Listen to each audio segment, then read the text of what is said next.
जय जगन्नाथ मो ओडिया चैनल को आपन को स्वागत। जदि आपण भड़ा घरे रहउचंती बारंबार आपण को घर परिवर्तन करने को पड़ी थाए। नुआ नुआ घर को आपण जाइके रही थांती। जेतेबेले कोनोसी घर आपण चेंज करूचंती नुआ घर को जाउचंती सेतेबेले केउं विषय प्रति ध्यान देबे सांगरे प्रथमे कोन नेबे ए विषय प्रश्न आसीथिला। आज मु आपण को से विषय कहबी। जेतेबेले आपण नुआ घर को जिबे कोनोसी नुआ भड़ा घरे आपण रहउचंती प्रथम कथा आपण मनरे आसुथिबो कि ए घरे किछि वास्तु दोष नहीं तो जदि वास्तु दोष थिबो ताहाले तो आम पई असुविधा हेबो ए प्रश्न समस्तक मनरे रही थाए। जदि कौनसी घरर वास्तु दोष किछि रहिछि से वास्तु दोष से घरर मालिकंक पई रही थाए। से घरे जी भड़ा रुहंती तांकर कौनसी प्रकारर असुविधा हुए नाही। आमर मध्य केते गुड़िए घर दिए जाइछि भड़ारे सेठी जो परिवार माने भड़ारे रहउचंती तांको विषय रे मु कथा हेतिली आम घर को जो वास्तुविद आसंती तांको सहित।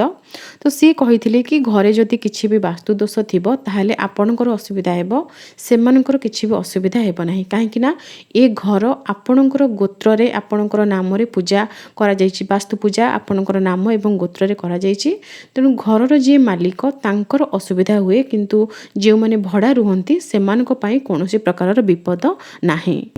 एबे आम घरे गीता यज्ञ होइथिला मु आपनक सहित वीडियो मध्य शेयर करिथिली। से समय रे जो पंडित आसीथिले पूजा करिबा पई से कहिथिले कि ए घरे जो पूजा करा गला गीता यज्ञ करा गला से गीता यज्ञ रो फल स्वरूप आपनकर तो मंगल हेबो ता सहित आपनक घरे जो परिवार सब भड़ारे रहउचंती सेमानकर मध्य मंगल हेबो। तेणु से पूजार फल से माने पाइबे किंतु कौनसी प्रकार वास्तु दोष जदि जगार थिबो किंबा घरे थिबो ताहाले भड़ाटिया मानकर कौनसी असुविधा हेबो नाही। आहुरी गोटे भल कथा आपण सुनले आपण को खुशी लागिबो। माटी को लागिकी जो घर रही थाए जहाँ को आम ग्राउंड फ्लोर बोली कही थाए से घरे सबुठारु अधिक वास्तु दोष रही थाए। जदि से घरे किछि भी वास्तु दोष रहुची घरर ओनर से घरे रहउचंती ताहाले तांकर क्षति हुए। जेमिति कि घरर अग्निकोण जोंठी रहुची सेही अग्निकोण रे केबे पति पत्नीकर सोइबा घर करिबा ठीक नुहे वास्तु अनुसार। से घरे वयस्क व्यक्ति सासु ससुर रही पारिबे छोट पिला माने रही पारिबे केही भी अतिथि आसुचंती से माने रही पारिबे किंबा अग्निकोण रे रोषेई घर तैयारी हेई पारिबो। जदि केही भी अग्निकोण रे सोइबा घर तैयारी करिसंती एवं से घर को भड़ा देउचंती आपनक भाग्य रे से घरटी पड़ी गला ताहाले आपनकर कोनोसी असुविधा हेबो नाही। ए कथाटी भल लागिले सुनिकी काहेकि ना आमे जेउठी भड़ा घर नेकी रहुथिबा सब बेले आम मन मुताबक घर तो मिले नाही। तो जदि भी अग्निकोण आपनकु मिली गला आपन सेठी आदौ व्यस्त हेबे नाही कि अग्निकोण रे मोर सोइबा घर हेइची कहीं आपन को कौन प्रकार वास्तु दोष सेठी लागिबो नाही। समस्त वास्तु दोष से जगार जी ओनर जी रहिले मालिक जी रहिले तांकु ही लागिबो। तेणु आपनकर कौनसी असुविधा नाही। आमर निजर केतेक घर दिया जाइछि भड़ारे से घरे 4-5 गोटी परिवार रहउचंती भड़ारे। आम घर को जो वास्तुविद आसंती सी ही ए समस्त विषय अवगत करैचंती सब किछि आलोचना करिसंती कि नाही कोनोसी प्रकारर वास्तु दोष सेमानकु लागिबो नाही। ता परे ही मु आपनक सहित ए विषय सब शेयर करूची। केवल एतिकी नुहे से एक कथा मध्य कहिचंती कि घरर ओनर हेले भी जदि आपण ग्राउंड फ्लोर रे न रहिकी फास्ट फ्लोर रे रहउचंती प्रथम महला रे रहउचंती माटी को लागिथिबा घरे न रहउचंती ताहाले प्रथम महला रे मध्य कोनोसी प्रकारर वास्तु दोष लागि न थाए। द्वितीय प्रश्न हेउची आपण जदि कोनोसी भड़ा घर परिवर्तन करूचंती नुआ करी कोनोसी भड़ा घर को जाउचंती सही समय रे केउं विषय प्रति ध्यान देबे प्रथमे केउं जिनिस नेकी से घर को जिबे। जो नुआ घर को आपण जिबे से घर को तो प्रथमे आपण सफा करिवे जेमिति कि वर्तमान कोरोना समय चलीची। तो ए समय रे आपण जेमिथिले सफा सफी प्रति ध्यान देबे सैनिटाइज करिवे रूम को सफा करिबा समय रे आपण पानी रे गोबर निश्चय मिसेइबे पवित्रता पाई। घर आपण जेते सबु जर्म अछंती सेमानकु तो मारी देबे ता सहित घर को पवित्र मध्य करिवे गोबर पानी रे निश्चय घर को धोइबे तापरे गंगा पानी छिंचिबे सबु आडे छिंचिबे ठाकुर घर जोटी करिवे रोसेई घर सोइबा घर सबु आडे आपण गंगा पानी छिंचिबे। ଘରେ ଗଙ୍ଗା ପାଣି ଛିଞ୍ଚିବା ପରେ ଛୋଟିଆ ଅବଢ଼ା କଡ଼ୁଆ ଗୋଟେ ପାଖରେ ରଖିଥିବେ, ତା ଭିତରେ କିଛି ନିର୍ମାଲ୍ୟ ରଖିଥିବେ। ସେହି ଅବଢ଼ା କଡ଼ୁଆକୁ ଆପଣ ଘରର ମୁଖ୍ୟ ଦ୍ୱାର କିମ୍ବା ଘର ଭିତରକୁ ଜଷ୍ଟ ଆପଣ ଏଣ୍ଟ୍ରି କରିବା ସମୟରେ ଯେଉଁ ବାଟ ପଡ଼ୁଥିବ ସେଇଠି ହିଁ ଆପଣ ମୁଣ୍ଡ ଉପରେ ବାନ୍ଧିଦେବେ। ଅବଢ଼ା କଡ଼ୁଆ ଭିତରେ ନିର୍ମାଲ୍ୟ ରହିଲେ କୌଣସି ପ୍ରକାରର କୁଶକ୍ତି ସେ ଘର ଭିତରକୁ ପ୍ରବେଶ କରିପାରିବେ ନାହିଁ। ଯଦି ବି କୌଣସି କୁଶକ୍ତି ଥିବେ ତାହେଲେ ସିଏ ସେ ଘର ଛାଡ଼ିକି ପଳେଇଯିବେ। ଅଗ୍ନି ପୂଜା କିପରି କରାଯାଏ, ଅଗ୍ନି ପୂଜାର ସମସ୍ତ ମନ୍ତ୍ର ମୁଁ ଆପଣଙ୍କ ସହିତ ଭିଡ଼ିଓ ମାଧ୍ୟମରେ ସେୟାର ମଧ୍ୟ କରିଛି। ବର୍ତ୍ତମାନ ଖାଲି ଛୋଟିଆ ମନ୍ତ୍ରଟିଏ କହିଦେଉଛି, ଓଁ ଅଗ୍ନୟେ ନମଃ, ଓଁ ଅଗ୍ନି ଦେବ୍ୟାୟ ନମଃ। ଏହି ମନ୍ତ୍ରରେ ଆପଣ ପ୍ରଥମେ ସେ ଘରେ ଅଗ୍ନି ପୂଜା କରିବେ। ଐଶାନ୍ୟ କୋଣରେ ଦୀପଟିଏ ପ୍ରଜ୍ୱଳିତ କରିକି ଦୀପକୁ ଚନ୍ଦନ ସିନ୍ଦୁର ପୁଷ୍ପ ଅକ୍ଷତ ଅର୍ପଣ କରିକି ପୂଜା କରିବେ। ଯଦି ଐଶାନ୍ୟ କୋଣରେ ଜାଗା ନାହିଁ, କୌଣସି କିଛି ଅସୁବିଧା ରହୁଛି, ସେଠି କିଛି ଅଲଗା କିଛି ଜିନିଷ ରହିଛି, ତାହେଲେ ଆପଣ ଦକ୍ଷିଣ ଦିଗ ଏବଂ ପୂର୍ବ ଦିଗର ମିଶ୍ରଣ ଯେଉଁ ଜାଗା, ସେଇ ଜାଗାକୁ ଅଗ୍ନିକୋଣ କୁହାଯାଏ। ଅଗ୍ନିକୋଣରେ ମଧ୍ୟ ଦୀପଟିଏ ପ୍ରଜ୍ୱଳିତ କରିକି ପୂଜା କରିପାରିବେ। ପ୍ରଥମେ ଅଗ୍ନି ପୂଜା କରିବା ପାଇଁ ଏଇଥିପାଇଁ ମୁଁ କହିଲି, ଘରର ଯେଉଁ ଐଶାନ୍ୟ କୋଣ ଥାଏ ସେ ଐଶାନ୍ୟ କୋଣ ହେଉଛି ଦେବତାଙ୍କର କୋଣ। ତେଣୁ ସେ କୋଣଟି ଯଦି ଆଲୋକିତ ରହିବ, ଉଜ୍ଜଳ ଆଲୋକରେ ଭରିଯିବ, ତାହେଲେ ଆପଣ ସେ ଘରେ ଯିଏ ବି ରହୁଛନ୍ତି ତାଙ୍କର ଜୀବନ ମଧ୍ୟ ଆଲୋକିତ ହେବ। ସେଇଥିପାଇଁ ମୁଁ ଆପଣଙ୍କୁ କହିଲି କି ପ୍ରଥମେ ଐଶାନ୍ୟ କୋଣରେ ଦୀପଟିଏ ପ୍ରଜ୍ୱଳିତ କରିବେ, ଅଗ୍ନି ପୂଜା କରାଇ ନେବେ। ଅଗ୍ନି ପୂଜା କରିସାରିଲା ପରେ ଆପଣ ବାହାରେ ସୂର୍ଯ୍ୟ ଅର୍ଘ୍ୟ ଦେଇକି ସୂର୍ଯ୍ୟଙ୍କୁ ପୂଜା କରିବେ। ସୂର୍ଯ୍ୟ ନାରାୟଣଙ୍କୁ କିପରି ପୂଜା କରାଯାଏ, କେଉଁ ମନ୍ତ୍ରରେ ପୂଜା କରାଯାଏ, କେଉଁ ଫୁଲ ଏବଂ ପତ୍ରରେ ପୂଜା କରାଯାଇଥାଏ, ସୂର୍ଯ୍ୟଙ୍କୁ ଅର୍ଘ୍ୟ ଆମେ କିପରି ଅର୍ପଣ କରିବା, ଅର୍ଘ୍ୟ ଜଳରେ କ'ଣ କ'ଣ ମିଶେ, ଅର୍ଘ୍ୟ କ'ଣ, ଏ ସମସ୍ତ ବିଷୟରେ ମୁଁ ଭିଡ଼ିଓ ସେୟାର କରିଛି। ଏ ସମସ୍ତ ଭିଡ଼ିଓ ଆପଣ ଚ୍ୟାନେଲକୁ ଭିଜିଟ୍ କରିକି ସେଠୁ ସର୍ଚ୍ଚ କରିକି ପାଇଯିବେ। ଯଦି ନ ପାଇବେ ମୋତେ କମେଣ୍ଟରେ ଲେଖିବେ, ମୁଁ ଆପଣଙ୍କୁ ଲିଙ୍କ୍ ଦେଇଦେବି। ଆପଣ ସୂର୍ଯ୍ୟ ପୂଜା ପ୍ରଥମେ କରିସାରିବେ, ତାପରେ ମା ବୃନ୍ଦାବତୀଙ୍କର ପୂଜା କରିବେ। ଏଇଠି ଗୋଟିଏ କଥା ମନେ ରଖିଥିବେ, ଆପଣ ଯେଉଁଠି ବି ଭଡ଼ା ରହିଲେ ମଧ୍ୟ ଆପଣଙ୍କର ନିଜର ଜନ୍ମ ମାଟି ଯେଉଁଠି, ସେ ସ୍ଥାନରେ ଯେଉଁ ବୃନ୍ଦାବତୀ ସ୍ଥାପନା ହୋଇଥିବେ ସେହି ବୃନ୍ଦାବତୀଙ୍କ ମୂଳରୁ ଟିକିଏ ମାଟି ଆଣିକି ନିଜ ପାଖରେ ସବୁବେଳେ ରଖିଥିବେ। ସେ ମାଟି ଗଙ୍ଗା ମାଟି ସହିତ ସମାନ। ତୁଳସୀ ମୂଳର ମାଟି ଯଦି ଆପଣଙ୍କ ପାଖରେ ଅଛି ତାହେଲେ ଆପଣଙ୍କର କୌଣସି ପ୍ରକାରର ଅସୁବିଧା ହେବ ନାହିଁ, ଘରକୁ କୌଣସି ପ୍ରକାରର କୁଶକ୍ତି ପ୍ରବେଶ କରିପାରିବେ ନାହିଁ। ଆପଣ ନିଜ ସାଙ୍ଗରେ, ଆପଣ ଯେହେତୁ ରେଣ୍ଟେଡ଼ ହାଉସରେ ରହୁଛନ୍ତି, ନିଜ ସାଙ୍ଗରେ ଗୋଟିଏ ଫୁଲ କୁଣ୍ଡରେ ଗୋଟେ ତୁଳସୀ ଗଛ ରଖିକି ପୂଜା କରୁଛନ୍ତି, କିନ୍ତୁ ସେ ମାଙ୍କୁ ଆପଣ ସ୍ଥାପନା କରିନାହାନ୍ତି। ଆପଣଙ୍କର ଜନ୍ମ ମାଟିରେ ଯେଉଁ ବୃନ୍ଦାବତୀ ଅଛନ୍ତି ସିଏ ସ୍ଥାପିତ ହୋଇଥିବା ମା ବୃନ୍ଦାବତୀ। ତେଣୁ ତାଙ୍କରି ମୂଳରୁ ଟିକେ ମାଟି ଆଣି ରଖିଥିବେ। ସେଇ ମାଟିକୁ ସେ ଦୁଆର ବନ୍ଧରେ ଆପଣ ଲଗେଇଦେବେ। ଯେଉଁ ଘରେ ଆପଣ ରହୁଛନ୍ତି ମୁଖ୍ୟ ଦ୍ୱାର ବନ୍ଧରେ ଆପଣ ସେ ମାଟି ଟିକେ ଲଗେଇଦେବେ। ତା ସହିତ ଆପଣ ଯେଉଁ ବୃନ୍ଦାବତୀଙ୍କୁ ପୂଜା କରୁଛନ୍ତି ତାଙ୍କୁ ପୂଜା କରିସାରିଲା ପରେ ସେ ମାଟି ଟିକେ ଆଣି ମଧ୍ୟ ଲଗେଇଦେବେ। ନିଜ ମଥାରେ ଲଗେଇବେ, କବାଟର ଏବଂ ଦ୍ୱାର ବନ୍ଧ ସବୁ ଜାଗାରେ ଆପଣ ଚଉରା ମୂଳର ମାଟି ଟିକେ ଟିକେ ଲଗେଇଦେବେ। ମାଙ୍କର ଯେମିତି ଆପଣ ପୂଜା କରନ୍ତି ପ୍ରତିଦିନ, ସେମିତି ମାଙ୍କର ପୂଜା କରିନେବେ। ବୃନ୍ଦାବତୀଙ୍କର ପୂଜା କରିସାରିଲା ପରେ ପ୍ରଥମେ ଆପଣ ଠାକୁର ଘରକୁ ଆସିବେ। ଠାକୁର ଘର ଆପଣ ଗୋବର ପାଣିରେ ନିଶ୍ଚୟ ଧୋଇଥିବେ, ପଞ୍ଚାମୃତ ସିଞ୍ଚନ କରିଥିବେ। ଠାକୁରଙ୍କୁ ତାଙ୍କ ସ୍ଥାନରେ ବସେଇଦେବେ। ନୂଆ କରି କଳସ ସ୍ଥାପନା କରିବେ। କଳସ କିପରି ସ୍ଥାପନା କରିବେ ତାର ଭିଡ଼ିଓ ମଧ୍ୟ ମୁଁ ସେୟାର କରିଛି। କଳସ ସ୍ଥାପନା କରିକି ପଞ୍ଚଦେବତାଙ୍କୁ ପ୍ରଥମେ କଳସରେ ପୂଜା କରିବେ। ପଞ୍ଚଦେବତାଙ୍କୁ ପୂଜା କରିସାରିଲା ପରେ ଆପଣଙ୍କର ଘର ଠାକୁରଙ୍କୁ ପୂଜା କରିବେ। ଧୂପ ଦୀପ ଚନ୍ଦନ ପୁଷ୍ପ ନୈବେଦ୍ୟ ଏସବୁ ଅର୍ପଣ କରିକି ଘର ଠାକୁରଙ୍କର ପୂଜା କରିନେବେ। ପଞ୍ଚାମୃତରେ ସବୁ ଠାକୁରଙ୍କୁ ସେଦିନ ଆପଣ ସ୍ନାନ କରାଇବେ। ବୃନ୍ଦାବତୀଙ୍କୁ ପୂଜା କରିବା ସମୟରେ ମଧ୍ୟ ମାଙ୍କୁ ପଞ୍ଚାମୃତରେ ଟିକେ ସ୍ନାନ କରାଇଦେବେ। ଯେହେତୁ ଏତେ ବାଟରୁ ନେଇକି ଆସିଥିବେ, ଆପଣ ଘର ଚେଞ୍ଜ କରିବା ସମୟରେ ପ୍ରଥମେ ଯେଉଁ ଘରେ ଥିବେ ସେଠୁ ଏଠିକୁ ନେଇକି ଆସିଥିବେ, ବାଟରେ କେହି ଛୁଆଁଛୁଇଁ କରିଦେଇଥିବେ ଅଗାଧୁଆରେ କିମ୍ବା ଚପଲ ପିନ୍ଧିକି କେହି ଛୁଇଁ ଦେଇଥିବେ। ତେଣୁ ସମସ୍ତ ଦେବାଦେବୀଙ୍କୁ ସେଦିନ ପଞ୍ଚାମୃତରେ ସ୍ନାନ ନିଶ୍ଚୟ କରାଇବେ।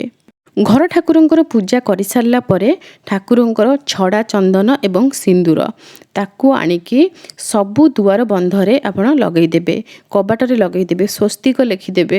ଏସବୁ ଜିନିଷ ଦୁଆର ବନ୍ଧରେ ଆପଣ ଲେଖିଦେବେ। ଲେଖିସାରିଲା ପରେ କିଛି ମିଠା ଦ୍ରବ୍ୟ ଆପଣ ତିଆରି କରିବେ, ରୋଷେଇ କରିବେ।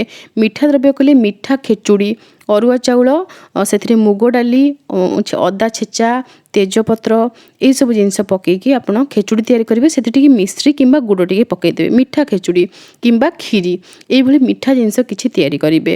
तैयारी करिकी आपण ईशान्य कोण रे प्रथमे भोग देबे।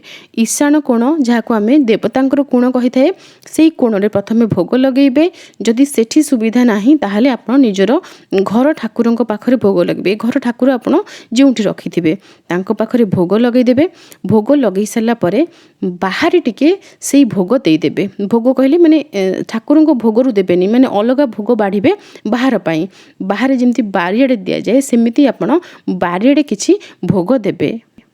आमर उत्कलीय परंपरा अनुसार निजर भिटा माटी बा निजर जन्म माटी जेउठी सेठी ही पितृपुरुष पाई थांती खाद्य। आम जदि खाद्य तांको पई बाढ़ी देबा, किंतु भड़ा घर रहिबा समय जदि आपण बाहर भोग बाढ़ीबे ताले से भोग पाइबो किए? से भोग सेठी बारियाडे बाढ़िबा पाई मु कोन पाई कहली मु आपनको बुझेकी कहूची। से घरर ओनर जे मालिक जे सी जदि से घरे रहू नथिबे, एमिति बहुत घर अछि। आमरी पाख घर अछि गोटे घर, से ओनर सेठी रहू नाहंती, वर्ष वर्ष धरि से केबे भी रुहंती नाही, से बाहर रहउचंती। तांको घर संपूर्ण खाली पड़िथिला, एबे जने फैमिली आसी सेठी रहउचंती। तो सेमिति घरे कोन हुए, से तांकर भिटा माटी, तो सेठी किछि अतृप्त आत्मा बाहर बुलु थांती। से माने किछि पाई न थांती खाइबाकू पीबाकू, बहुत दिनरु उपास बुलु थांती। तेणु से माने आपणकर खाद्य उपरे नजर रखिबे। आपण निज रोषई घरे जहाँ रोषई करी खाइबे सी ता उपरे नजर रखिबे। घर को प्रवेश करि परिबे न करि परिबे सेथिरे किछि माने मु कहि पारुनी ठीक से, काहे कि ना पूजा ए सब करा जायनी बहुत दिनरु, केही भी सेठी रहू नाहंती। एमिति परिस्थिति जदि आपण पूजा अर्चना करिकी बाहर किछि खाद्य देबे, आपण तांकर केही नुह किछि नुह, आपण तांकर पुओ बहु नुह, तापरे भी से आपणक हातरू से खाद्यटी ग्रहण करिबे और आशीर्वाद मध्य करिबे। पर हेले भी आशीर्वाद करिबे। जदि कोनोसी अतृप्त आपणक हातरू खाद्य पाइकी तृप्त हेउचंती ताहाले आपणकू बहुत पुण्य प्राप्ति हेबो। ए कथारे बहुत लोग नेगेटिवली कमेंट करि पारंती, सेथिपे मु क्लियरली कहि दउची। जेउ मानकर पुओ झियो नथांती सेमानकर अंत्येष्टि क्रिया जो माने करिथांती से माने जीवन में बहुत पुण्यफल पाई थांती। एक कथा प्रमाणित, मो स्वामी मध्य बहुत लोकंकर अंत्येष्टि क्रिया करिसंती जहांकर संतान संतति नाहांती। शेष में आउ गोटे कथा भूली गली, वास्तु देवता को मध्य प्रणाम करिवे। पूर्व दिग को चाहिए सेठी वास्तु देवता को मध्य मन रे स्मरण करिकी गोटे थर प्रणाम करिवे। सेई माटी तले वास्तु देवता रहिचंती, तेणु तांको प्रणाम करिवे आपणक उपरे भल नजर रखिबा पाई, शुभ दृष्टि रखिबा पाई। घर भीतर को जितेबाला प्रथमे आपण प्रवेश करिवे निज हाथ रे आपण कौन धरिकी प्रवेश करिवे, ए प्रश्न आपणकर थिला। गोटे पित्तल थाली धरिवे, से थाली उपरे गोटे पानपत्र रखिवे, हलदी खंड हलदी गोटी रखिवे, अल्प टिके गोबर रखिवे, किछि अक्षत रखिवे। अक्षत कहिले क्षत होई नथिबो जहा, अभंगा अरुआ चाउल ताकू ही कुहा जाय अक्षत। तो भांगी जाइथिबा अरुआ चाउल रखिवे नाही, अभंगा अरुआ चाउल रखिवे जहाँकि हलदी गुंडरे आपण ताको गोळेई देथिबे। अल्प किछि गोटे छोट चामच चामच हेबो सेतिके अक्षत रखिवे, गोटाए पानपत्र खंडे हलदी अल्प टिके गोबर। जदि माँ लक्ष्मी एवं श्री गणेशंकर मूर्ति आपण पूजा करूचंती ताहाले से मूर्ति को मध्य आपण सेई थाली रे बसेकी नै परिबे, किबा फोटो जदि थिबो फोटो आपण धरिकी मध्य नै परिबे। ए सबु जिनस काहेकि सांगरे नहीं कि प्रथमे प्रवेश करिवे मु आपनको कहि दउची। पानपत्र अत्यंत शुभ, माँ कालिका स्वयं पानपत्र बोली कहा जाई थाए एवं हलदी तो अत्यंत शुभ। आपण जानिचंती समस्त देव कार्य रे हलदी लागि थाए एवं गोबर रे माँ लक्ष्मी रही थांती। अक्षत जहाँकि क्षत होई नथिबो, अक्षत सी केबे भी आपणकर कोनोसी क्षति हेबाकू देबो नाही। अक्षत जेउ स्थान रे पड़िबो सेठू कुशक्ति सबु दूरेई जानती। तेणु अक्षत सांगरे नेबे एवं हलदी नेबे, पानपत्र नेबे एवं देवतांकर मूर्ति माँ लक्ष्मींकर एवं श्री गणेशंकर मूर्ति नेबे। श्री गणेश जे कि विघ्न को दूरेई दियंती, विघ्न हर्ता सीए, तो विघ्न को हरण करिवे। माँ लक्ष्मी जानिचंती किए, माँ तो सब किछि दियंती, सब किछि संपूर्ण करदेवे, पूर्ण करदेवे, आपणकर किछि भी खाली रखिबे नाही। तेणु माँ को नेबे एवं श्री गणेश को नेबे। अल्प टिके उच्चा स्वर रे, अति जोर नुहे, अल्प टिके उच्चा स्वर रे गायत्री मंत्र पाठ करिवे, निर्भुल भाव रे पाठ करिवे। ओं भूर्भुवस्वः तस्य वितुर्वरेण्यं भर्गो देवस्य धीमहि धियो यो न प्रचोदयात्। ଏତିକି ସ୍ମରଣ କରିକି ମାଙ୍କ ନାଁରେ ଆପଣ ପ୍ରଣାମ କରିବେ। ଯେଉଁ ଦେବାଦେବୀଙ୍କର ମନ୍ତ୍ର ଶ୍ଲୋକ ଇତ୍ୟାଦି ଜାଣିଥିବେ ସେ ସମସ୍ତ ଜିନିଷ ପାଠ କରିକି ଆଳତି ଠାକୁରଙ୍କର କରିବେ। ଆଳତି ସବୁ ଘରେ ଆପଣ ବୁଲେଇବେ। ଘରର ଯେଉଁ ମୁଖ୍ୟ ଦ୍ୱାରବନ୍ଧ ଥିବ ସେଠି ଲକ୍ଷ୍ମୀ ନୃସିଂହଙ୍କୁ ସ୍ମରଣ କରିକି ପ୍ରଣାମ କରିବେ। ମୁଖ୍ୟ ଦ୍ୱାରବନ୍ଧରେ ଚନ୍ଦନ ସିନ୍ଦୁର ଅକ୍ଷତ ଦୁବ ବରକୋଳି ପତ୍ର ପୁଷ୍ପ ଏସବୁ ଜିନିଷ ଅର୍ପଣ କରିବେ ଏବଂ ସେଠି ଲକ୍ଷ୍ମୀ ନୃସିଂହଙ୍କୁ ପ୍ରଣାମ କରିବେ। ମୁଖ୍ୟ ଦ୍ୱାରବନ୍ଧରେ ହିଁ ଲକ୍ଷ୍ମୀ ନୃସିଂହ ରହିଥାନ୍ତି। ସେଇଠି ରହିକି ହିଁ ସମସ୍ତ ବାଧା ବିଘ୍ନ କୁଶକ୍ତିଙ୍କୁ ଦୂରେଇ ଦିଅନ୍ତି। ଯଦି ଅତ୍ୟନ୍ତ ସରଳ ଭାବରେ ଆପଣ ଏସବୁ କରିବାକୁ ଚାହୁଁଛନ୍ତି ତାହେଲେ ଆପଣ ବ୍ରାହ୍ମଣଙ୍କୁ ଡାକିବେ। ସିଏ ହୋମ କରିବେ ଘରେ। ହୋମର ଯାହା ବି ସାମଗ୍ରୀ ଥିବ ସେ ତ ଚିଠା କରିଦେବେ। ସେସବୁ ଜିନିଷ ନେଇ ଆସିବେ। ସିଏ ହୋମ କରିବେ। ଆପଣଙ୍କର ଦେବତାଙ୍କୁ ଆପଣ ନେଇ ଆସିବେ। ପୂଜା ଘରେ ସ୍ଥାପନା କରିବେ। ହୋମ କରିବେ। ବା ସବୁକିଛି ସରଳରେ ହେଇଯିବ। ଯଦି ଆପଣ ବ୍ରାହ୍ମଣଙ୍କୁ ଡାକୁନାହାନ୍ତି ଅସୁବିଧା ରହୁଛି ସବୁ ଜାଗାରେ ତ ବ୍ରାହ୍ମଣ ମିଳୁନାହାନ୍ତି ତାହେଲେ ଆପଣ ନିଜେ ଏଇଭଳି ଭାବରେ ନୂଆ ଘରେ ପୂଜା କରିକି ସେଠି ରହିପାରିବେ। ଆଉ ଗୋଟିଏ କଥା ମନେ ରଖିଥିବେ ଆପଣ ଯେକୌଣସି ତୀର୍ଥ ସ୍ଥାନକୁ ଭ୍ରମଣ କରିବାକୁ ଯାଉଛନ୍ତି କୌଣସି ମନ୍ଦିରକୁ ଦର୍ଶନ କରିବାକୁ ଯାଉଛନ୍ତି ସେଠୁ ଆପଣ ଠାକୁରଙ୍କର କିଛି କିଛି ଅଂଶ ଆଣିକି ରଖିଥିବେ ପାଖରେ। ସେ ସବୁ ଜିନିଷ ବହୁତ କାମରେ ଆସେ।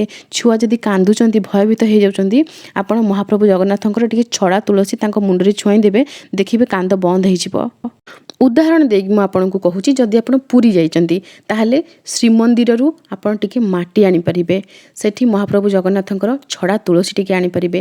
ନିର୍ମାଲ୍ୟ ଟିକେ ଆଣିଥିବେ। କୌଣସି ବି ପବିତ୍ର ସ୍ଥାନକୁ ଆପଣ ଯାଇଛନ୍ତି ପବିତ୍ର ପୁଷ୍କରିଣୀ ନରେନ୍ଦ୍ର ପୁଷ୍କରିଣୀ ଆପଣ ସେଠୁ ଟିକେ ଜଳ ଆଣିପାରିବେ। ଆପଣ ପୁରୀ ଯାଇଛନ୍ତି ମହୋଦଧିରୁ ଟିକେ ଜଳ ଆଣିପାରିବେ। ଗଙ୍ଗା ଜଳ ଟିକେ ଆପଣ ଗୋମୂତ୍ର ଟିକେ ରଖିଥିବେ। ଗୋବର ଟିକେ ରଖିଥିବେ। ଗୋବର ଘଷିକୁ ଗୁଣ୍ଡ କରିକି ଟିକେ ଗୁଣ୍ଡ ରଖିଥିବେ। ଏସବୁ ପବିତ୍ର ଜିନିଷ ଏସବୁ ଜିନିଷ ନିଜ ପାଖରେ ଟିକେ ରଖିଥିବେ। ଯେଉଁ ଘରକୁ ଯାଆନ୍ତୁ ଆପଣ ସାଙ୍ଗରେ ଏସବୁ ଜିନିଷ ନେଇକି ଯିବେ। ଆଉ ଆପଣ ଯଦି ଅଁଳା ଗଛ ପୂଜା କରୁଥିବେ ତୁଳସୀ ଗଛ ସହିତ ଅଁଳା ଗଛକୁ ମଧ୍ୟ ସାଙ୍ଗରେ ନେଇକି ଯିବେ ଅତ୍ୟନ୍ତ ଶୁଭ। ଆଉ ଧାତ୍ରୀଙ୍କୁ ପୂଜା କଲେ କ'ଣ ଫଳ ମିଳେ ଏସବୁ ବିଷୟରେ ମୁଁ ଭିଡ଼ିଓ କରିଛି। କାର୍ତ୍ତିକ ମାସରେ କରିଥିଲି ଏସବୁ ଭିଡ଼ିଓ। ଧାତ୍ରୀ କିଏ ଧାତ୍ରୀଙ୍କୁ ପୂଜା କଲେ କ'ଣ ହୁଏ ଧାତ୍ରୀଙ୍କୁ ଯିଏ ପୂଜା କରନ୍ତି ତାଙ୍କୁ ସମସ୍ତେ ବାଟ ଛାଡ଼ି ଦିଅନ୍ତି। ଏତେ ଶକ୍ତି ରହିଛି ମାଙ୍କର। ଅଁଳା ବୃକ୍ଷକୁ ହିଁ ଧାତ୍ରୀ କୁହାଯାଏ। ଆମଳିକ କୁହାଯାଏ ଅଁଳା କୁହାଯାଏ ଏବଂ ଧାତ୍ରୀ କୁହାଯାଏ। ସେଇ ଧାତ୍ରୀ ମା ସିଏ ହେଉଛନ୍ତି ଲକ୍ଷ୍ମୀ ସ୍ୱରୂପା। ତେଣୁ ମାଙ୍କୁ ପୂଜା କଲେ ଆପଣଙ୍କର କୌଣସି ଅସୁବିଧା ହେବ ନାହିଁ। ତୁଳସୀ ବୃକ୍ଷ ସହିତ ଆପଣ ଅଁଳା ବୃକ୍ଷକୁ ମଧ୍ୟ ପୂଜା କରନ୍ତୁ। ସାଙ୍ଗରେ ମାଙ୍କୁ ମଧ୍ୟ ନେଇକି ଯିବେ ଯେଉଁ ଘରକୁ ଆପଣ ଯିବେ। ଆପଣଙ୍କର ପ୍ରଶ୍ନ ଥିଲା ଯଦି ନୂଆ କରି ଆମେ ଭଡ଼ା ଘରକୁ ଯାଉଛୁ କେଉଁ ବିଷୟ ପ୍ରତି ଧ୍ୟାନ ଦେବୁ। ଆଶା କରୁଛି ଏ ଭିଡ଼ିଓ ଆପଣଙ୍କୁ ନିଶ୍ଚୟ ସାହାଯ୍ୟ କରିଥିବ। ଯେଉଁମାନେ ଭଡ଼ା ଘରେ ରହୁଛନ୍ତି ସମସ୍ତଙ୍କ ପାଖକୁ ଏ ଭିଡ଼ିଓକୁ ସେୟାର କରିବେ ସେମାନେ ମଧ୍ୟ ଉପକୃତ ହେବେ। ହିନ୍ଦୁ ଦେବାଦେବୀଙ୍କର ପୂଜାକୁ ଆଗକୁ ବଢ଼ାଇବା ପାଇଁ ଏହା ମୋର ଛୋଟ ଏକ ପ୍ରୟାସ। ଯଦି ଆପଣଙ୍କୁ ଏ ପ୍ରୟାସ ଠିକ୍ ଲାଗୁଛି ମୁଁ ଓଡ଼ିଆ ସହିତ ନିଶ୍ଚୟ ଯୋଡ଼ି ହେବେ। ଓଡ଼ିଆ ଘରର ଚାଲିଚଳଣି ଓଡ଼ିଆ ଘରେ ପାଳନ କରାଯାଉଥିବା ଓଷାବ୍ରତ ଏବଂ ପର୍ବପର୍ବାଣି ଠାକୁରଙ୍କର ପୂଜା ଠାକୁରଙ୍କ ପାଇଁ ପ୍ରସାଦ ତିଆରି କରିବା ଏ ସମସ୍ତ ଟପିକକୁ ନେଇ ମୁଁ ଭିଡ଼ିଓ ସେୟାର କରେ। ଯଦି ଆପଣଙ୍କୁ ଏ ଭିଡ଼ିଓ ସବୁ ଭଲ ଲାଗୁଛି ନିଶ୍ଚୟ ଚ୍ୟାନେଲକୁ ସବସ୍କ୍ରାଇବ୍ କରିବେ। ବର୍ତ୍ତମାନ ଆପଣ ଯେଉଁ ପୂଜା ଦେଖୁଛନ୍ତି ଏ ପୂଜା ଅଁଳା ନବମୀ ଦିନର ପୂଜା। ଅଁଳା ବୃକ୍ଷକୁ ମୁଁ ପୂଜା କରିଥିଲି। କେତେ ମୋଟା ଗଛ ଆପଣ ଦେଖିପାରୁଥିବେ। ଯେତେ ପୁରୁଣା ଗଛ ସେତେ ପୂଜା କରିବାକୁ ଖୁସି ଲାଗେ। मोर सेकेंड चैनल ना एनी एंड ऑन्स सेठी मु विभिन्न प्रकार टॉपिक को नहीं वीडियो शेयर करी थाए। से चैनल को गोटे थर निश्चय विजिट करेंगे। चैनल लिंक आपको कमेंट बॉक्स में मिल जाव। इंस्टाग्राम में आप मते जॉइन करेंगे। इंस्टाग्राम आईडी मु ओडिया 84। आज रोची जय जगन्नाथ।